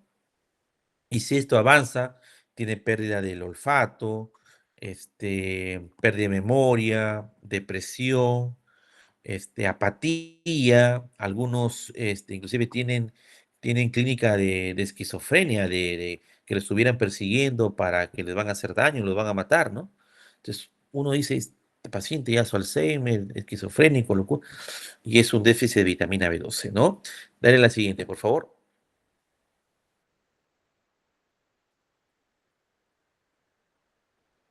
Entonces, en el diagnóstico vamos a ver una anemia macrocítica, generalmente moderada grave. Por ejemplo, le puse un ejemplo, llega con 5 de hemoglobina el paciente, ¿no? El BCM es generalmente superior a 120 femtolitros. Puede existir una leucopenia moderada y una trombocitopenia discreta a manera de pancitopenia, ¿no? Vas a encontrar macrocitos ovales, vas a encontrar neutrófilos hipersegmentados. Otra vez la anisopoiquilocitosis, pregunta de examen, ¿no? Y en ocasiones hematitis fragmentados. Dale al siguiente, por favor. Ahí vas a ver lo que la flecha señala, los neutrófilos hipersegmentados, ¿no? Y vas a ver en los asteriscos, pues, los macroovalocitos, ¿no? Los macroovalocitos. Dale el siguiente, por favor. Entonces, cuando tú sospechas una anemia megaloblástica, pide un estudio de lámina periférica o un frotis sanguíneo, que es igual, y te tiene que reportar el laboratorista hipersegmentación de neutrófilos. Si no te reporta, llámalo, búscalo, preséntate y dile, mira, ve, sospecho, amigo, eso. No hay nada, no has visto nada. No, no he visto nada. Entonces cuestiona el diagnóstico. Puede ser otra cosa, cuestiona el diagnóstico, ¿no? Porque es un síntoma muy importante la polisegmentación de neutrófilos. El índice de reticulocitos puede estar disminuido levemente o normal. Ya, lo que hemos ya visto, bilirrubina, aumento discreto de bilirrubina, sobre todo indirecto, de hierro, ferritina.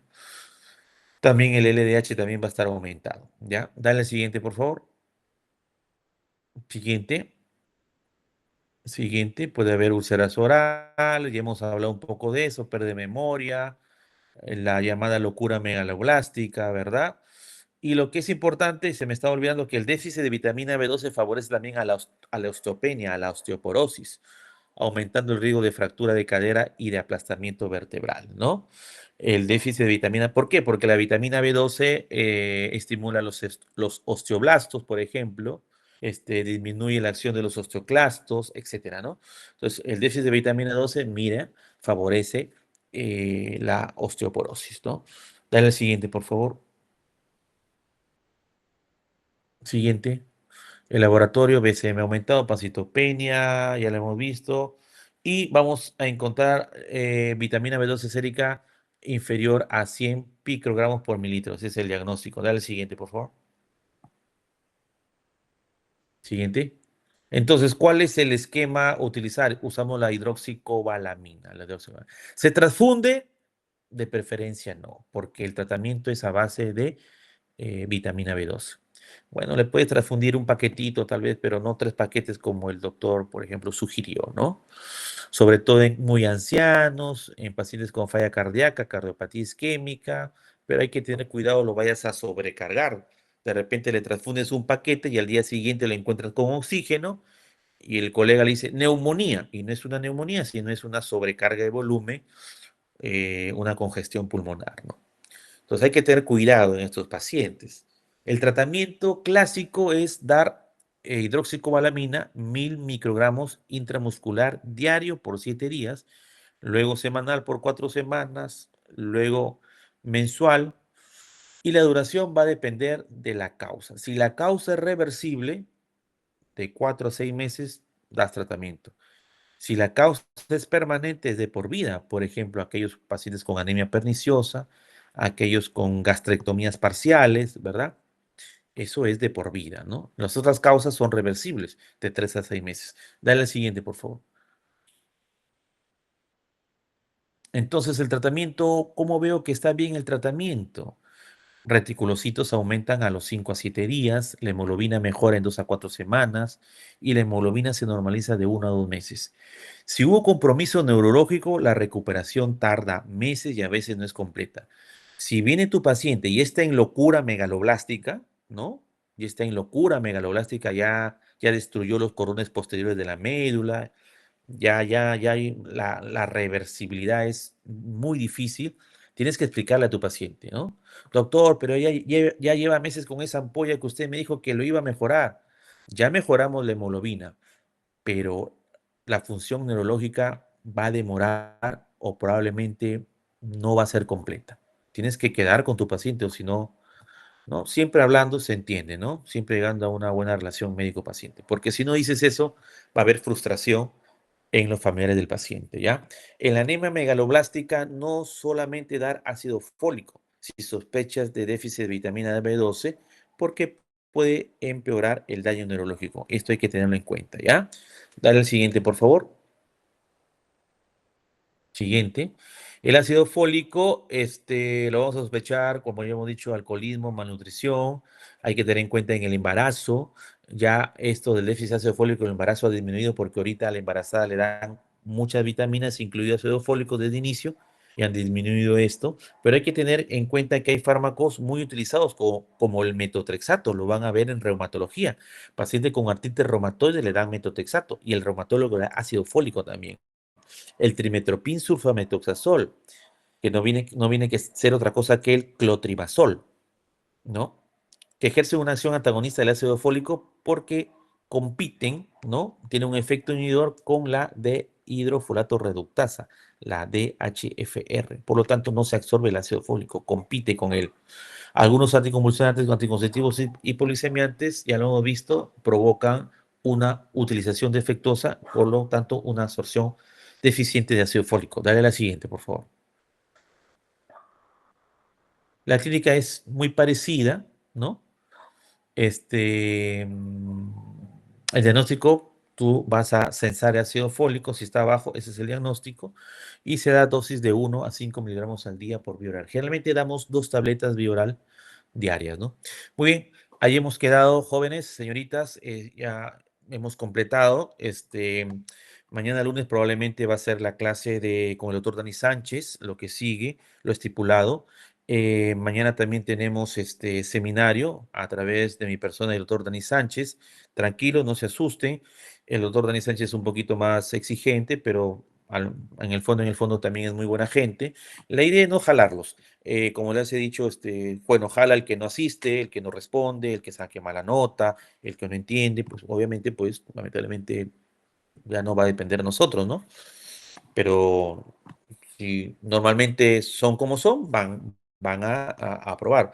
Pero como les digo a muchos de ustedes, es lo que menos me interesa más que aprendan básico y puedan abordar bien en el aspecto hematológico a un paciente, ¿ya? Entonces, en el seminario de mi parte, el doctor Dani Sánchez, para mañana van a ser casos clínicos, va a ser refuerzo de esto, ejemplos y casos clínicos reales que pasan para que ustedes puedan razonar. Estos casos clínicos que vamos a poner, pero en miniatura más pequeños, pueden venir en los exámenes y de hecho que van a venir, ¿ya? Entonces, si hubiera alguna pregunta, alguna duda, alguna autocrítica, estoy deseoso de escuchar. Han habido 14 estudiantes en esta vez.